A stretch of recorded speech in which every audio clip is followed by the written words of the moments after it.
That was the first thing that attracted me to Krishna consciousness, was the feeling that I had made very close friends very quickly that shared my deepest interest.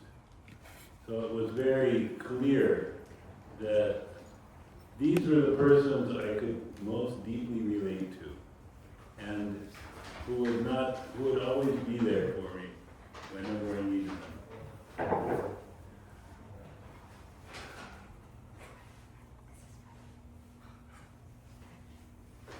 Om Ganatamalandasya Gananjanashalakaya Chakshurunam Yena Tasmai Shri Gurave Namaha.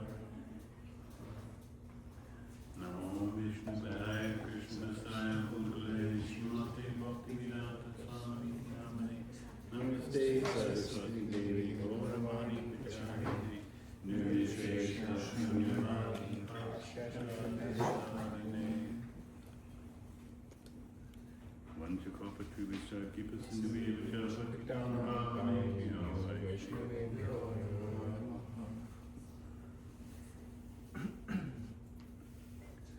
So before I speak further on today's topic, just wanted to check in with you. Hey Kunt, do you know why you have arms and legs? The reason you have arms and legs is because the soul, who you are, has arms and legs. That I heard Prabhupada say just yesterday. We have recordings of all his conversations and lectures.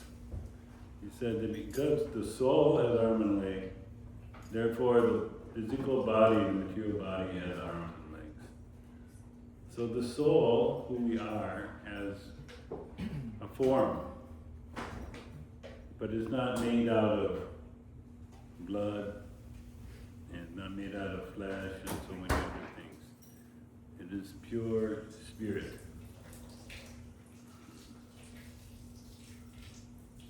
And the material is made of is Satchidananda, eternity, knowledge, and bliss. So the soul never dies. As we read here in the second chapter of Bhagavad Gita, text 18,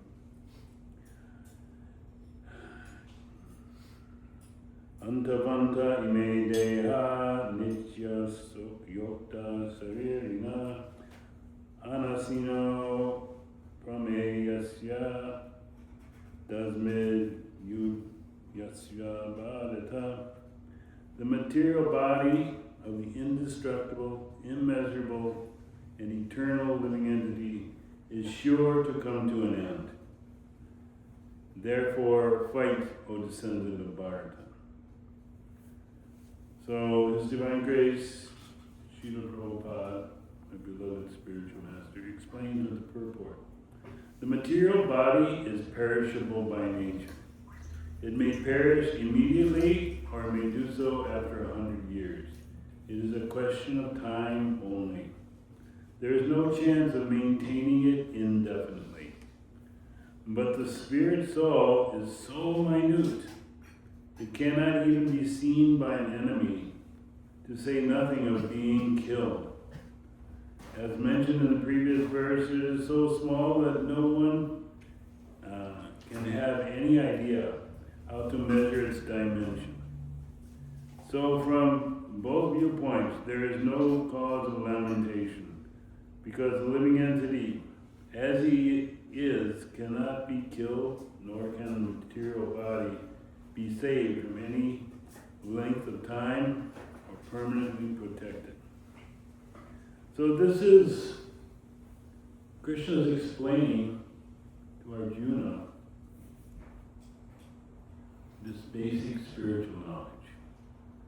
That he, you, me, all these people were all spiritual beings. The material body will last for some time, but it will perish. I know recently, just in about a week and a half ago, I had two of my longtime friends pass away. And it was just a reminder that the body is not going to last forever. body will surely go. So what are we supposed to do while we're here? That is a good question. What am I supposed to do? So it begins with understanding. We have to first understand who we are. Before you can know what to do, you have to understand who you are. And Krishna here is explaining that we are spiritual beings.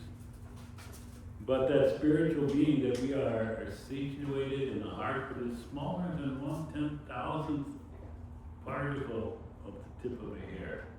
Very, very minute. Can't be measured by any, scientific instrument. Very tiny. But this particular soul that we are is unchangeable. It's eternal. It will never die. And its composition is Satchidananda, eternity, knowledge, and bliss.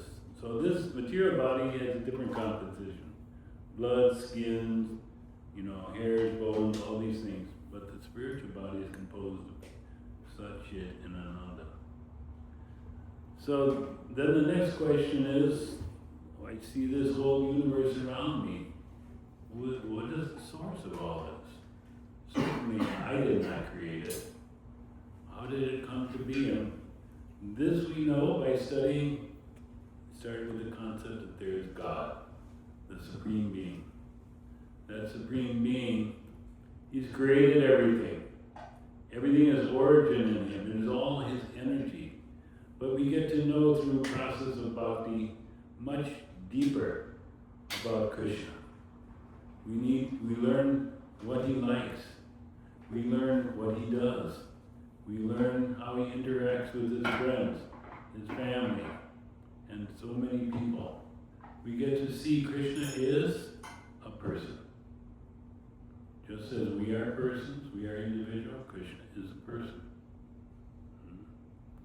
And that Krishna stays in the heart next to us for birth after birth.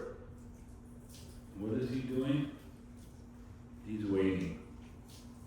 Waiting and waiting. When will my friend turn his attention to me? He's busy enjoying all the material fruits in the world, but when will he look to me? I'm waiting. He is our friend. He is providing everything, but we're not looking towards Him. We're looking at all the rest of the world instead. So in this way, Krishna is there with us. But now what is my relation? He's God, I'm the soul, but what is the connection with Him? That is also important. And that constitutional position, how and why we were created, how we come to exist, what is our natural, unchangeable, eternal relationship? And that is one of service.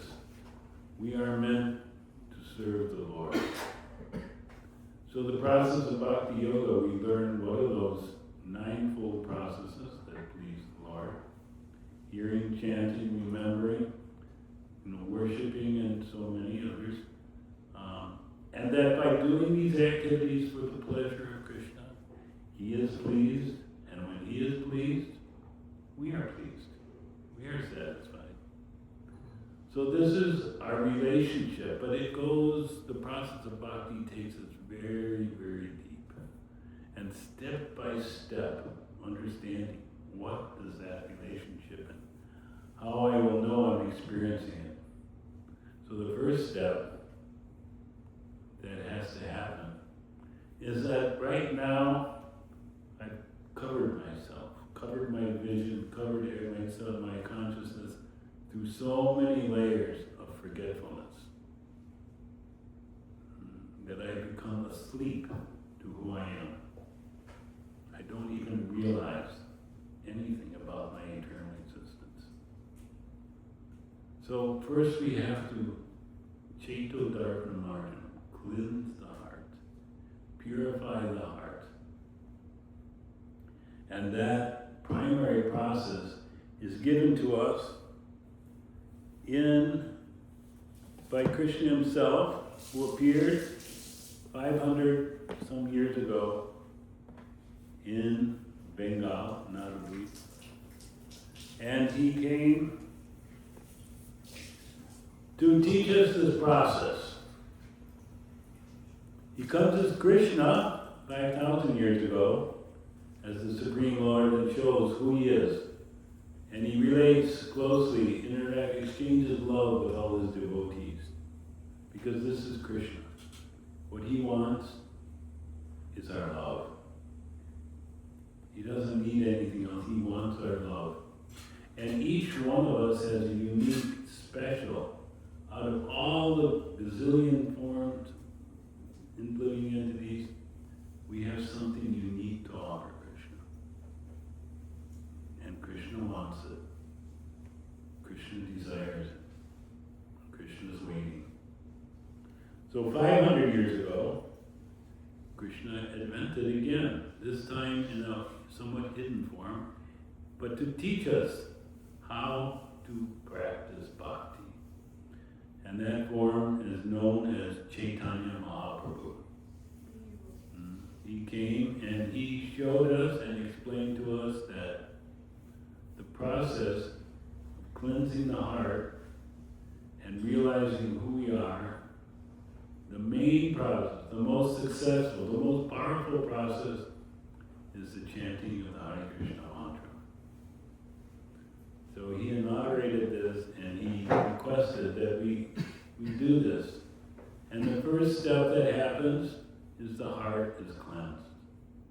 All these material coverings, all these material identities, all these material hankerings are washed away step by step. And after that is done, then gradually we'll begin to exhibit our relationship with Krishna. We'll begin to develop our love. We'll become truly attracted to Krishna. The name Krishna means all attractive, but unfortunately we're not attracted because we put a block. Krishna, not today. I'm not busy. I'm too busy. I have some other interest. I have something more important than you. But when one is truly loves someone,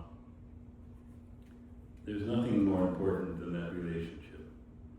He gives all his energy, all his focus, he or she, to that relationship. It becomes most important. So, as we were doing here, we were chanting together, called Kirtan, or saying Kirtan. And Lord Caitanya said, this is the best process to make rapid awakening, advancement in Krishna consciousness. There is no higher, no more effective form. In other ages, there were different processes. There was meditation, there was different kinds of yogas, there was deity worship, and there was so many other things. But at this age, in history, we have to realize we're very lazy. We're very slow. We're not inclined towards Krishna consciousness. And we're easily distracted.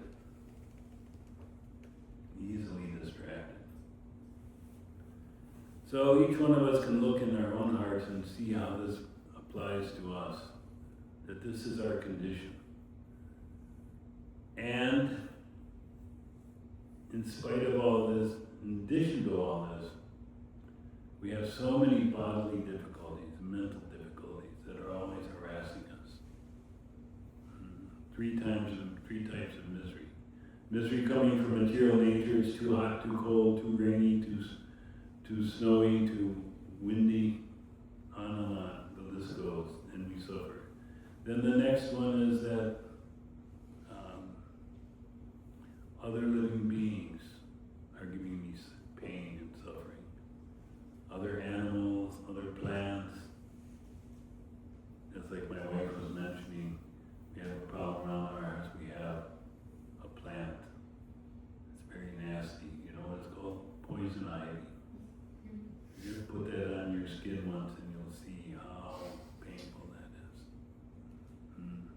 don't recommend it. And then we have miseries just because of our own body and mind. How much do we spend on trying to maintain the health of this body? And how much energy? And then there's our mind. Today I want to do this, tomorrow, oh, I'm not inclined, this is what I want to do, oh, I don't like this one, I like that one, oh, it goes on and on and on. And we suffer. So this cleansing process eliminates all these miseries. We become liberated, free from all these miseries. We no longer suffer. It doesn't happen immediately, but step by step it happens. And then one can be really peaceful and begin to approach the Supreme Lord. So that process all happens powerfully by this chanting. So therefore, Caitanya Mahapprabhu, he recommended that we chant. But as Krishna says in the Bhagavad Gita, we should chant continuously, 24 hours, 7 days a week. So we can see our difficult fallen position. We can't do that. We have so many things we give our attention to, so we can't do that. But at least we should give some time every day. Like, there are different kinds of self-help teachers, and they always say, how you start your day will demonstrate, will predict how your day will go. So if you start with this chanting every day, it puts a spiritual aura on your whole day. It awakens your eyes, your senses, to the spiritual nature that we are. So that's very important. So Caitanya Mahaprabhu said we should chant. And he recommended we count how many. So we chant 16 rounds, 108 times every day. So 108 mantras times 16. And that takes 2.5 hours a day. Some people, some other religions, they like to pray and maybe pray 10 minutes, 20 minutes, 30 minutes. But we pray for 2 to 3 hours every day. Why? Because we have to uncover this heart. We have to purify ourselves. But not only that, we're trying to do something that takes a great deal of attention and determination. We're trying to attract Krishna. Bring Krishna close so that I can experience him. When we experience Krishna truly as he is, there's no comparison. It's beyond a million times greater than anything you can experience in this material world. It gives great, great happiness on that level. But right now we're settling from some coins, dimes, nickels, pennies worth of happiness. Instead, we could be getting millions and millions of dollars. So that's what we want to go for, and that's what we should give our attention to. And to do it successfully, to do it regularly, means this cleansing is going on, this purifying. All the ladies, maybe everyone here knows, that you can't just clean your house once a year and it stays clean, right? You have to keep cleaning again and again because the dirt from the material world is falling on us. And we have much to clean, to improve. So it's recommended we chant every day. Take this mantra, and it's a very easy mantra. There's only 3 words in the mantra. Hare, Krishna, and Rama. Hare, oh my dear Lord, oh energy Lord. Krishna, the supreme attractive person. Rama, the source, the reservoir of all happiness. So we're just praying to the Lord in this recommended way, this authorized way, and we're reaching out to the Lord that I am in such a difficult position. Please help me. I need your help. And if any of us have ever been in a very difficult position, you know that you can be very sincere when you ask for help. Very sincere.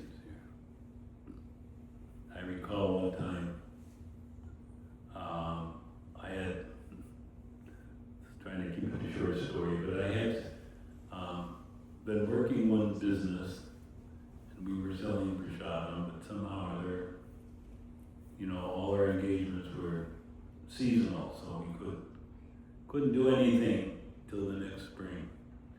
So then I tried to start a business.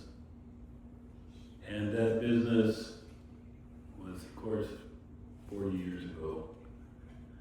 At that time, we had what was called a PC. Everybody knows what a PC is. It's our left hand, our right hand these days. But in those days, they were just coming out, and there was one company that made them, IBM. Everything else was a copy. And the government was trying to stop all these people who were copying it because they weren't approved. They didn't get certified. They were just sneaking in and trying to give people the same thing without all the other words. So anyway, a friend showed me, you can put these together, do it yourself, and sell them, so I did. And the first time I went out, I went to a fair and I tried to go out and sell them, and I had a table and I was showing it. And one guy came up to me and he said, wow, you do these yourself? Yeah. This, tell me all about it. And I gave him the whole story. I said, are you interested? And he said, actually, I'm with the federal government, the FCC. And what you're doing is illegal. Stop immediately and you pay $3,000 fine. This was my first sale. I didn't sell, obviously. And so I was out of business. Later on, I negotiated and said, if you don't do it again, we'll let you go, no fine. But it was a great challenge because then what happened? I had no income. And to top it off, you wouldn't believe, we're living in Detroit. Somebody stole the car out of the driveway and they couldn't find it. They found it a month later, all burned up. So I had no car, no job, no money. And I was chanting very sincerely, Krishna, help me. What will I do now? And then, just as the next month was going up and I had no money left in the bank account, I hadn't paid the rent in 2 weeks, I was overdue. I get a phone call, and it's from some guy, I don't even know how he got my number. He was asking about the computers, and I was thinking, well, I hope this is not the same guy, Don't arrest me again. And finally he said, I'm not so worried about the computers. Do you know how to do computer programming? Which I had a degree in. Come down here immediately, I have a job for you. Just like that, overnight, I was totally saved. And I could pay the rent and so many things turned around. So Krishna does that sometimes just to prove to us that he's there and he's the one that can save you. No one else. He does that. He exhibited that several times in my life that Krishna showed. I'm the one who's providing everything. And if you approach me, I will provide what you lack. So we get convinced like this when we go on chanting. And sometimes there's external problems that get in our way. And some of you may be feeling some of these external problems. Back in Lord Chaitanya's time, there was a government problem. Any of you seen any government problems in your life or around you? Where they're threatening you, don't do this, they'll throw you in jail. It's somehow become very front and center nowadays. So now, Lord Caitanya had just gotten married. And it was great pomp and gaiety. And at this time, what did he do? He's a newlywed. Of course, he's Krishna, but he's a newlywed. He started the chanting of Hare Krishna mantra in the public. And the people were so interested that he would gather large crowds, thousands of people, and they would all be chanting. Just like we're building a temple in Mahapprabhu, Temple of 80 Planetarium, TOVP. in north of Calcutta, in a town called Mayapur on the bank of the Ganges River. And so that temple room, we have a small one here, that temple room is so big that 10,000 people can get inside at one time. So imagine being in a kirtan with 10,000 people. That will be on a very high level experience. So he was gathering so many people, but what happened? Some of the Brahmins became envious of his popularity, and they put many hindrances on his path. They were so jealous, they finally took the matter before the government, the Muslim magistrate at Navadvip. So at that time, the Muslims were ruling the country. And the governor of that province was known as Nawab Hussain Shah. So he took up the complaints from the Brahmins very seriously because he wanted to keep peace, keep the Hindus peaceful. These Brahmins represented Hinduism in the area. And at first he warned the followers of Nimai Pandit, another name for Caitanya, not to chant loudly the name of Hari. So what did Lord Caitanya do?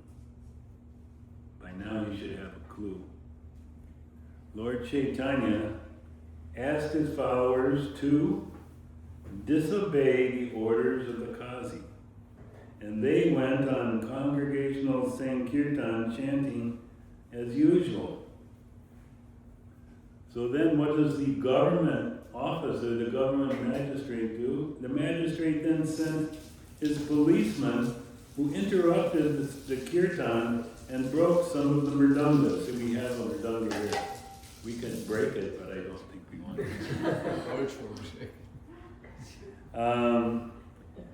And so he sent the policeman who came out and broke these mridangas and told them to stop, or they would put them all in jail. And then Nimai Pandit, Lord Caitanya, heard of this incident.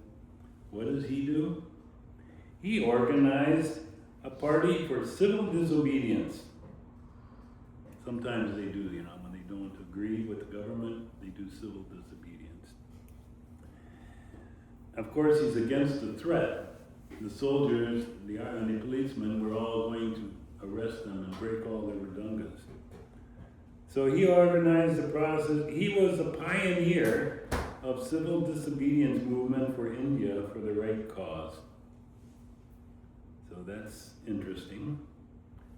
He organized a procession of 100,000 men with mridangas and kartals, these hand cymbals. And this procession proceeded, passed over the roads of Navadvip in defiance of the Qazi, who had issued the order. Finally, the procession reached the house of the Qazi, who went upstairs in his house out of fear. He was afraid of this huge crowd.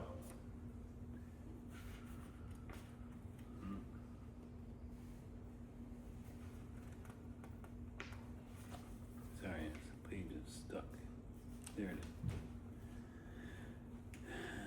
And he felt that they were displaying a violent temper. They were ready, they were shouting their chants, go get and arrest the Qazi, But the Lord asked them, please be peaceful. And at this time, the governor, Qazi, came down and tried to pacify Lord Caitanya by addressing him as his nephew.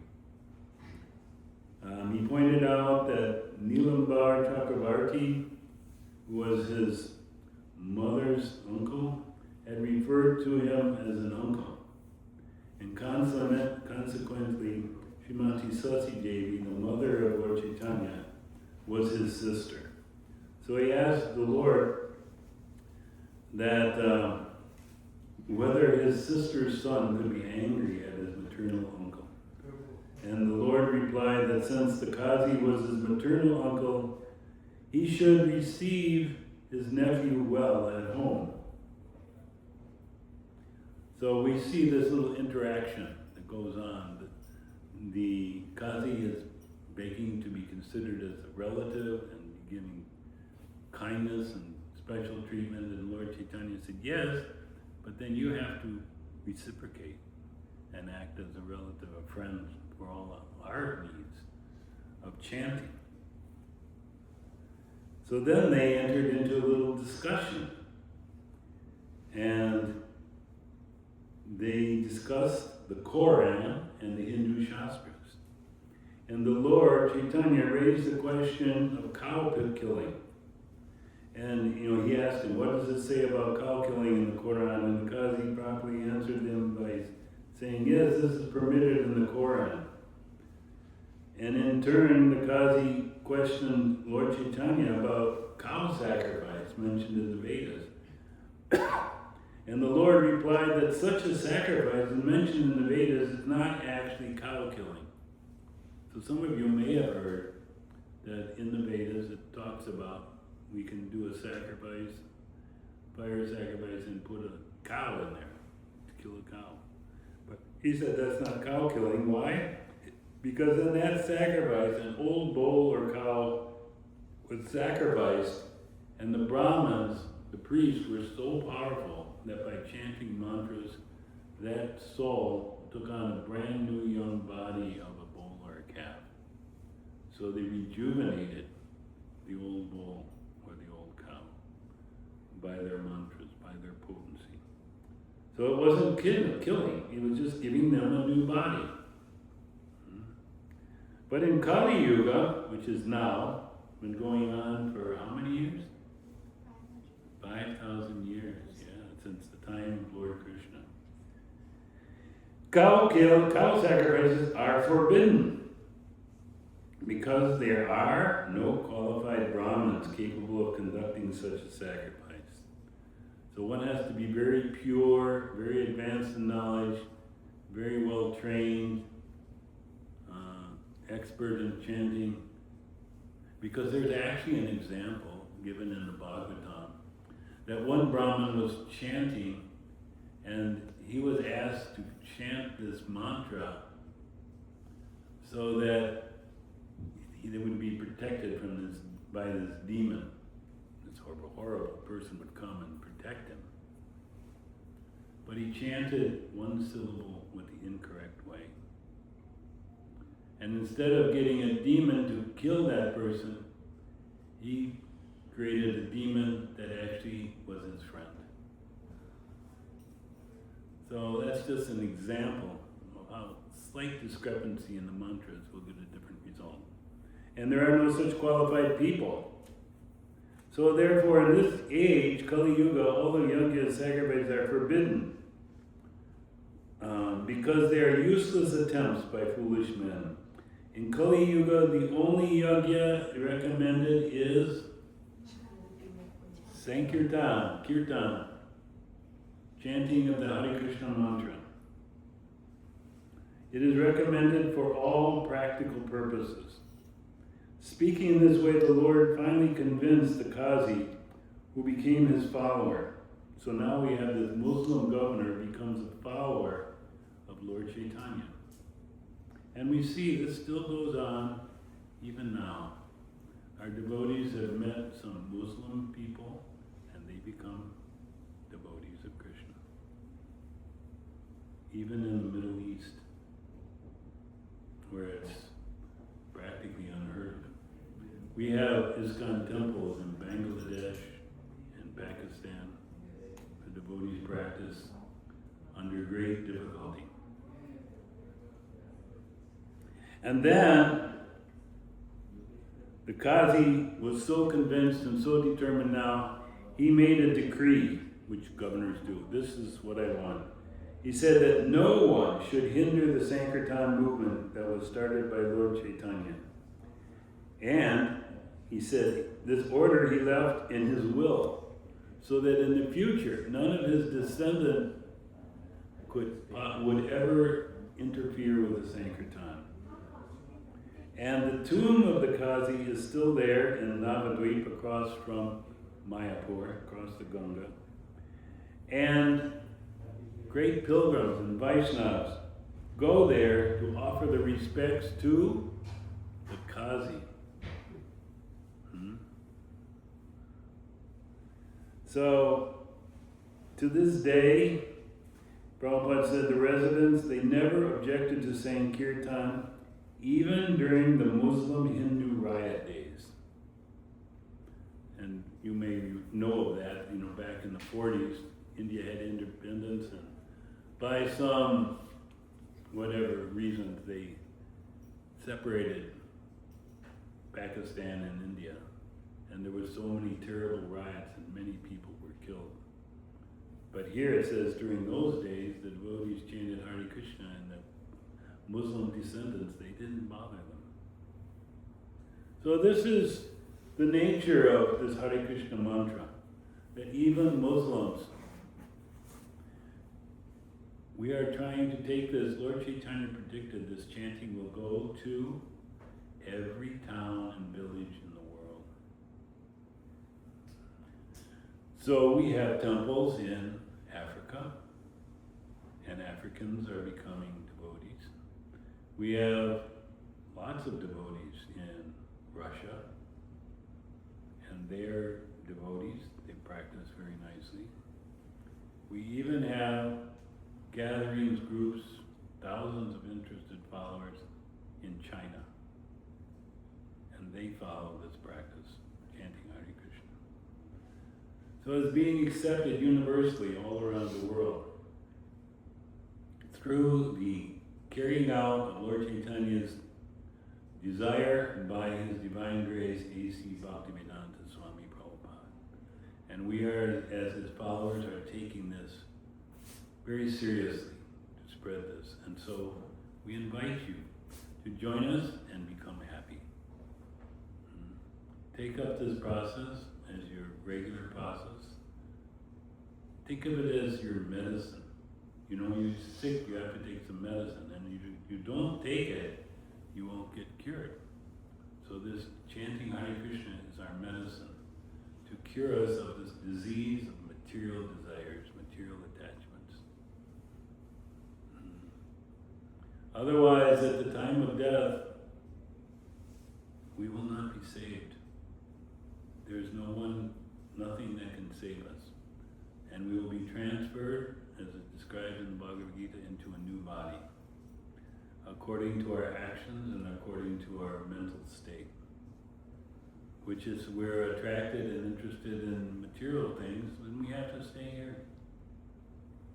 There's no place for material objects, material activities in the spiritual world. We will have to stay here and go through it all again.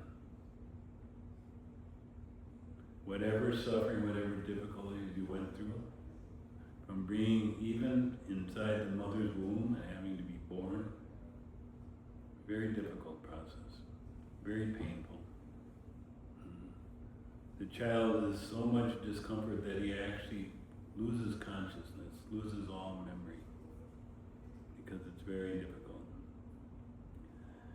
And then he's surrounded by so many family members and relatives that are trying to interact with them. Oh, our new baby is here, our new grandson is here.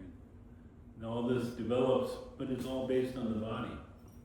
Because just some months ago, he was in a different body. There was a great king mentioned in the Bhagavatam, and he had many wives, as was the custom of the kings. But he was unfortunate because he could have no children. No children at all, even in spite of having 1,000 wives. So he was just concentrated, I just want a child. So he met a great sage, and he said, please bless me, I will have a son.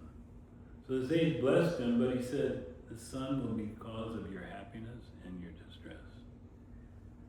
So the wife became pregnant, and the king was thinking, oh, the kids are naughty sometimes, and they cause a little mischief. Don't worry, that'll be the distress. That's not what happened. Obviously, the wife who gave birth to this boy was the favorite now of the king.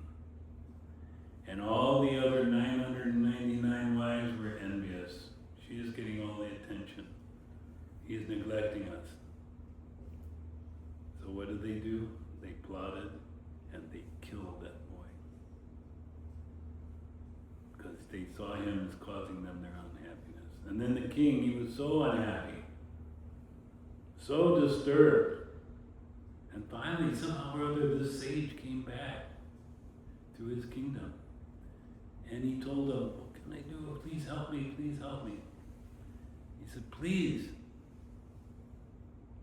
bring back my son to life. Because these sages were so powerful, they could bring a body back to life. And he did.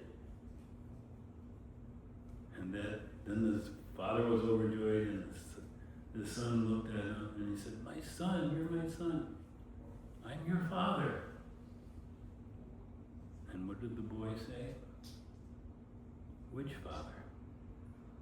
I've had so many fathers. Which father are you? And then the king understood that we are eternal beings. These bodies are temporary, and we go from one to another. And after that, the king became a great devotee. He realized what he didn't understand before, and took seriously the process of bhakti yoga. So we may not be that fortunate that we'll go through all these traumatic events and suddenly realize we're just here now today. We can just take it with us now rather than wait for some big trauma to occur. I mean, do we want trauma? No. There's so many coming all the time. All the time. And from those three sources we mentioned, from others, from the weather, nature, from our own body and mind, we're getting so many troubles. So Krishna says, come back to me. Come back and be with me. There's no suffering here. Vaikuntha means no anxieties. So come to Vaikuntha, that's my home. Be with me. And I will engage in loving activities with you, which will please you, satisfy you, and satisfy me. So he's waiting for us to make that decision. So, what do you think? Very good information. Vaikuntha and Goloka are they the same? Goloka is in Vaikuntha. It's the topmost part of Vaikuntha because this is where Krishna lives. Other parts of Vaikuntha has Narayan, but the part where Krishna lives, that's Krishna Loka. Can you elaborate a little bit more? Can you elaborate a little bit more On which part? just the whole about the Goloka, Vaikuntha, just... Well, Vaikuntha, most of the residents, I think all the residents have 4 hands. I joke with my wife saying, it could be quite helpful sometimes. But they have similar forms to Narayan. And they're all engaged in serving him. But they don't have these intimate relationships as a friend, as a parent, or as a lover, intimate lover of Krishna. So they only go to that level, and in Krishna's Loka, they have all these relationships.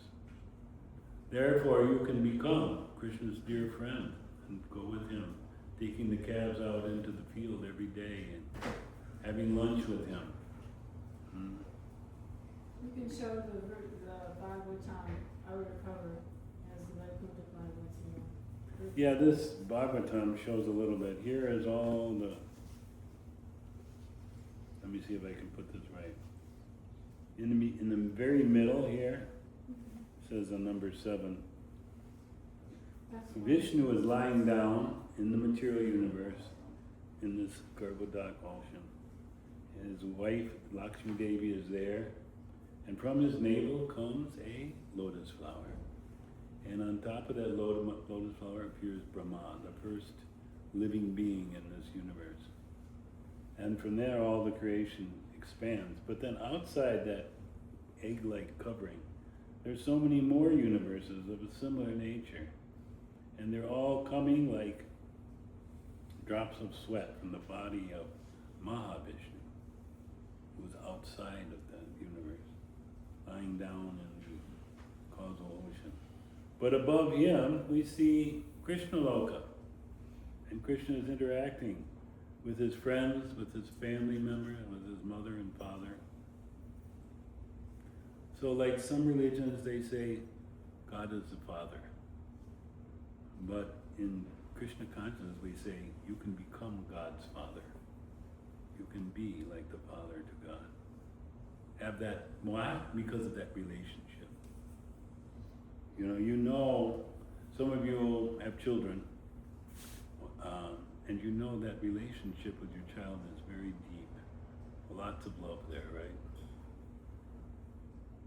If God was your son, you would be so attracted, you couldn't think of anything else. One time, Krishna, he's famous as a young boy. What does he like to do? He likes to steal. He's the original thief. And what does he steal?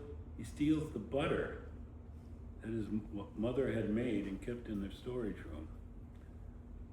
But after he's had that butter, and he steals it, gives it to his friends and to the monkeys, that's not good enough. So then he goes to the neighbors and steals their butter and does the same thing. And these ladies would come back to Krishna's mother Yashoda and complain, "Oh, your son is so naughty, he's stealing our butter, do something about it." And she's like, "Where's the proof?" So then one time, Krishna was stealing the butter, and the ladies, the mother of the house, she caught him. Somehow or other she caught him. And she says, "Now he's got butter all over his hands and his face. I'm taking you to your mother, and she will chastise you." And he was taking her all the way to his mother, and she would say, "See, now I've caught him. Look, see, I've caught your son." And Yashoda just starts laughing. She said, "What are you talking about?" So then the lady looks, and it wasn't her son anymore. It was her son, not Krishna anymore. Krishna changed into a form looking just like her son. And she's like, "I'm sorry." She starts going away, and what does Krishna say? He says, "Be careful. Next time I will become your husband."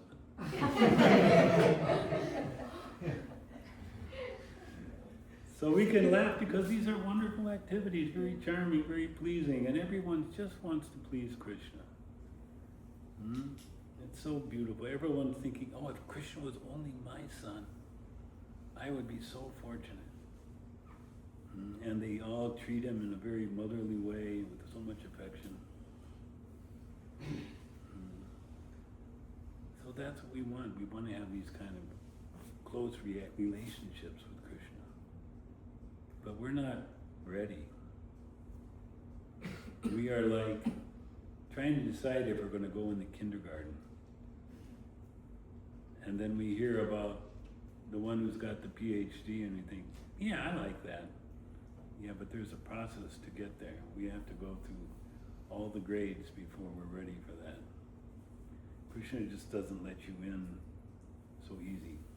He says, what does he say in the Bhagavad Gita? Out of many millions of people, hardly one will be interested in spiritual life. And out of those few people, hardly one will know me as I am, as Krishna. So it's rare. But in this age, Lord Caitanya has been so merciful. He broke open the storehouse of all this knowledge and all this experience of bhakti, and he's giving it out freely to the most unqualified people. Doesn't charge. He said, "Please take this, just take this." So that's how we get here.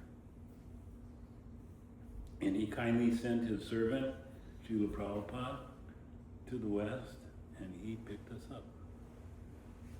And we've been fortunate because of that. And now we're sharing that same with you. That same powerful process and goal of life. So any questions, any comments? Did you have a comment? It's understood, everything's clear. Yes. Okay. If it's clear, that means from this moment on you will do it. Yes. It's I have a question. we planted him in the audience. It is a real question. Yeah. Hare Krishna. Hare Krishna. My name is Ramakrishna. Ramakrishna? Yeah. Nice name. So, I mean, just trying to understand what is the purpose of life. I mean, like, you know. What did he want? Purpose of life, like, you know. His life? Purpose of life coach. Hmm? What's the purpose? Purpose of life. Oh, you came a little late. The purpose of life is to find out three things and practice it. One is who you are. You're a spiritual being, completely separate from this material body. You actually have nothing to do with this material body.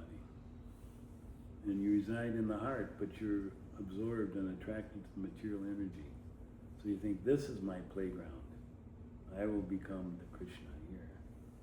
And then where you have to search out and find out who is the supreme person, the supreme God, and that's Krishna. So there's much to be known about who Krishna is.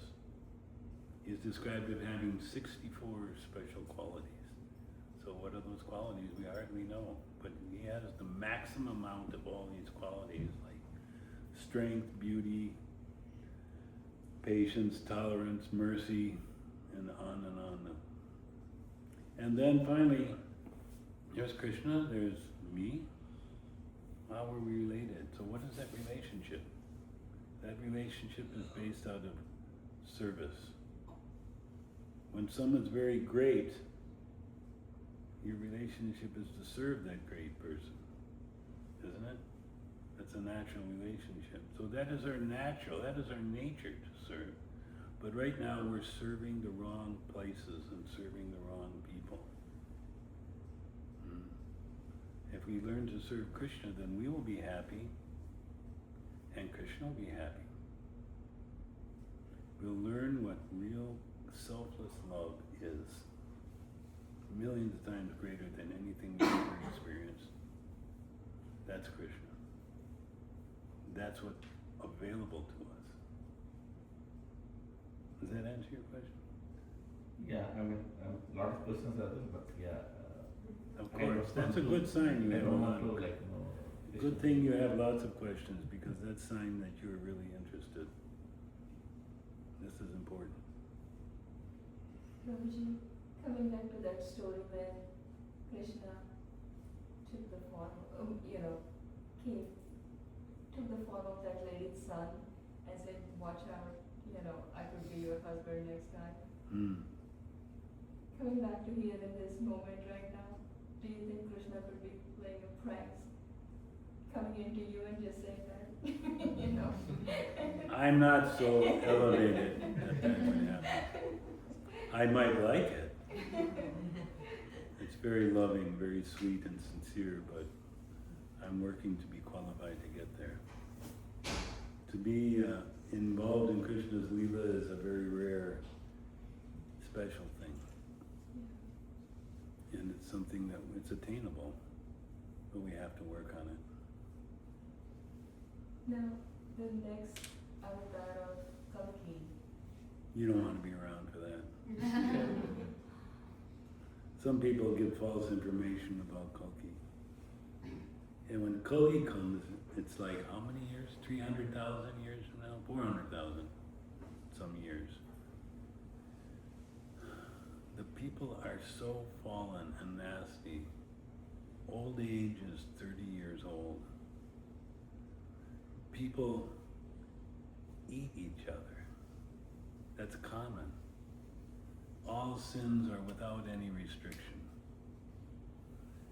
And those who are trying to be devotees, they have to hide in caves because the other people who are not devotees think their flesh is very tasty. If I can find one, I'll have a great feast. You don't want to be around for that. And the people are so impossible to remedy that Krishna simply kills them all.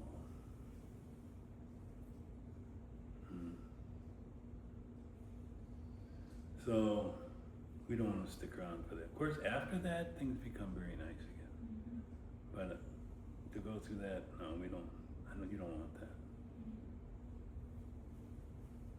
Other question? One more. They say this is just a body, like now. Soul is different, body is different. And a person is born maybe in the form of animal or some other creature, whatever. True. Yeah. How will the soul know previously I was in human form or like my Previous life? yeah, how will the soul know what's my previous life? And Well, what does Krishna say in the Bhagavad Gita to Arjuna? He says, many times you and I have been together. He says that I once spoke this knowledge of Bhagavad Gita to the sun god 1,000,000 years ago. And you were there, Arjuna. But the difference between me, meaning Krishna, and you, Arjuna, is that I can remember all my appearances, but you cannot. So, this way we understand the living being is not allowed to remember previous lives. I mean, seriously, would you like to think how much you suffered in a previous life and how you died? no, it's not this. It's not good. Yeah, it's not, definitely it's not. Even to remember the past, some of the bad days, what we would know would like to remember that at the end of the day. Yeah. But what I'm just trying to understand is, so people who do sin and all, like they say in next birth they're born into different form of creatures, whatever it is. Right? Mm. So then when those people will get moksha, either me itself, like how will To get moksha, you don't have to continue to go through those cycles. So that's what Krishna is saying. Out of many millions of people, one will seek moksha. Out of many who are seeking that, hardly one will know Krishna. So it's rare, because even moksha is not good enough. It's described in the Vedas that those who go to moksha only, again, they will come back to the material world. Because they're in that liberated state, they're not doing anything. They're just existing. And sooner or later the soul wants to act. The soul is active always. The soul wants to experience, wants to do something. So knowing nothing better, he said, all right, let's go back to the material world again. I don't know if you've had this experience. Sometimes you go through something, you have a bad experience, and you get out of it and think, oh, thank God. And then later on, you have to do something that's you know you're going to go through something just like it all over again. But you don't have a choice. You have to do it. I don't know about you, but when I was working many years ago, sometimes I had a boss who was really nasty, hard to work for, and there are too many like that. And you get out and say, I don't want to do this again.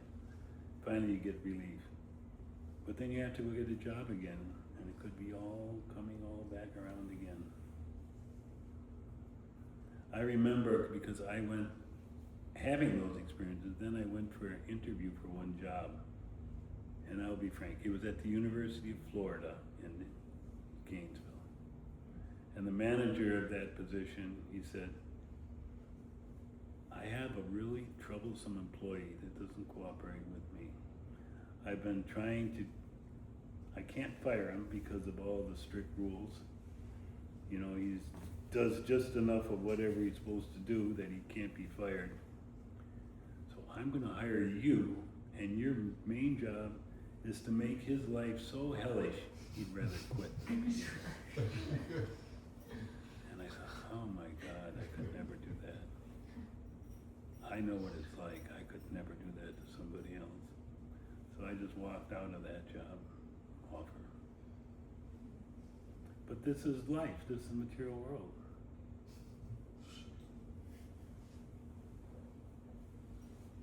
Does that help? Yeah. Prabhuji, I got one more question. What is the Bija mantra for Krishna and Mahakali is the same claim? So, and there is a story of when Radha and Krishna, and then I think somebody's coming to look for Radha and Krishna takes the form of Mahakali, so people won't. I'm not sure about that story. I've never heard it. Okay. And I mainly read the Bhagavatam because Krishna says, in this Kali Yuga, I'm disappearing, I'm leaving, but I will leave behind the Srimad Bhagavatam so that people can get light and how to get out of this material world. Trying to study so many different parts of the Vedas can be confusing and could be unsatisfying and you may not come to the right conclusion. So all these different stories, I don't know where they're coming from, why they're said like that. I can't even tell you anything more than that. Sorry. I know the Bhagavatam, but I don't know all the different parts. But Krishna says in the Bhagavatam that one who knows the Bhagavatam, he knows everything that needs to know. So this book, the Bhagavatam, has got a whole set, 18,000 verses. If you know and you read that, that is the final, the cream of Vedas. This is the most important, valuable information, guidance that you can get in all the Vedas. So you should get that. Anyone else? Something? I think if there are more questions, I can talk at the time of prasadam, if that's okay. Oh, is Prasadam now? No, there's two more things before the prasadam. Some more things. So we'll, Don't worry, we're eternal. We can be here forever. yeah, it'll be quick. So we want to offer our deep gratitude to His Grace Ramiya Prabhu for such blissful and amazing class and question answers.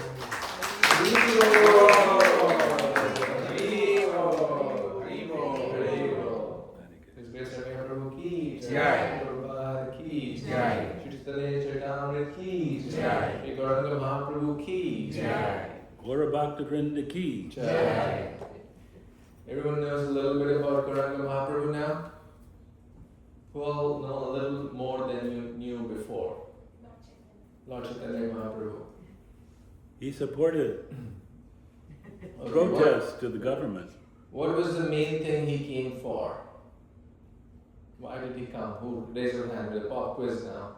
What was the main reason he came? Who all know the answer? Okay.